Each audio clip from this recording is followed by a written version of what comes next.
চলুন আজ পরিচয় করি আমার নিজের হাতে নষ্ট করা আমার গাঁদা গাছের সাথে।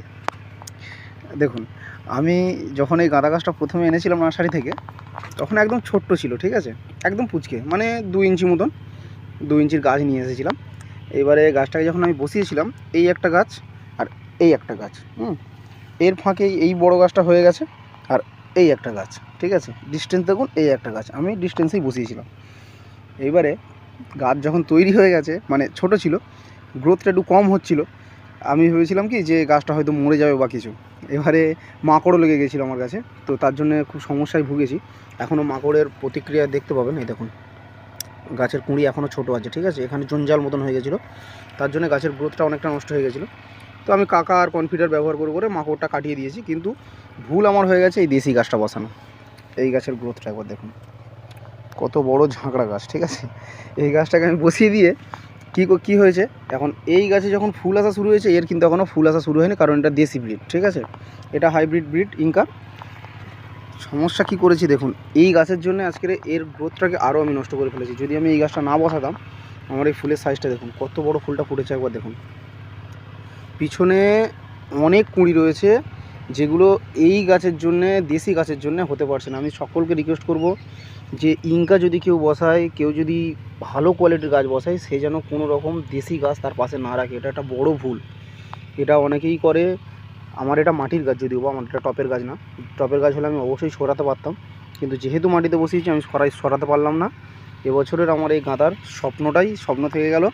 বাট যে কটা ফুটেছে সে কটা আমার মন ভরিয়ে দিয়েছে। আর এবছর শীতের জন্যে এত পরিমাণ শীত পড়েছে, তার জন্য ফুলের কালার দেখুন কত সুন্দর কালার হয়েছে। ফুলের সাইজ দেখুন, এক হাত পুরো এক মুঠো ফুল, ঠিক আছে, এত বড় ফুল ফুটেছে। তো সবার কাছে রিকোয়েস্ট, আর মাকড় আর মাছি, এখনও দেখুন আমি এই ফুলটাকে দেখাই, পোকার প্রতিক্রিয়া দেখুন, এর ভিতরে কিন্তু পোকা আছে। কালকেরই আমি কনফিডার ব্যবহার করেছি, পোকা মরে এর ভিতরেই পড়ে আছে।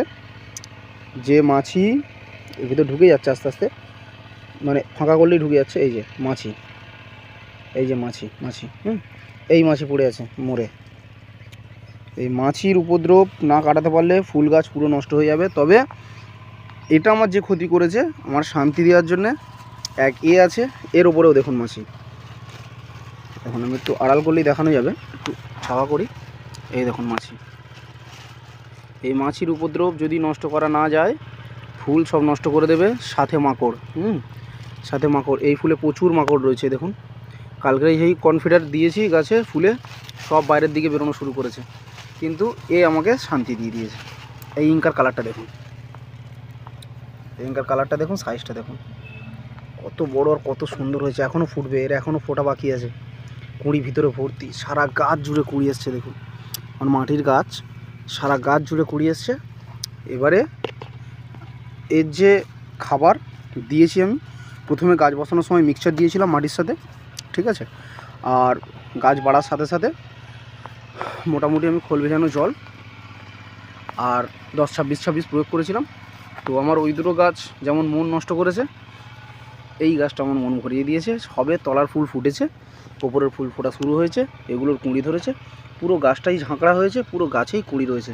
কিন্তু মাকড়, প্রত্যেকের কাছে আমার অনুরোধ, মাকড় যদি নাশ না করা যায়, গাঁদা গাছের সর্বনাশ কিন্তু অনিবার্য।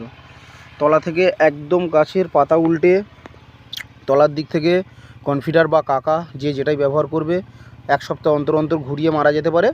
বা শুধুমাত্র যদি কনফিডার দিতে চান, শুধু কনফিডার দেবেন, গাছের পাতা যেন নষ্ট না হয়। এই মাকড় লাগার কারণে দেখুন এই পাতাগুলো ঝলসে গেছে, ঠিক আছে। তো গাছকে সুস্থ রাখতে, সবল রাখতে অবশ্যই কাকা কনফিডার ঘুরিয়ে ঘুরিয়ে দেবেন। সাথে আপনারা যদি চান তো খোল ভেজানো জল ফুল ফোটার সাথে সাথেও দিতে পারেন, কোনো অসুবিধা নেই। খাবার পেলে ফুলের পরিমাণ বড় হবে,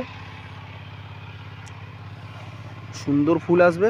তবে এবছর যে ভুল হয়েছে, আগামী বছর হয়তো আর এই ভুলটা হবে না।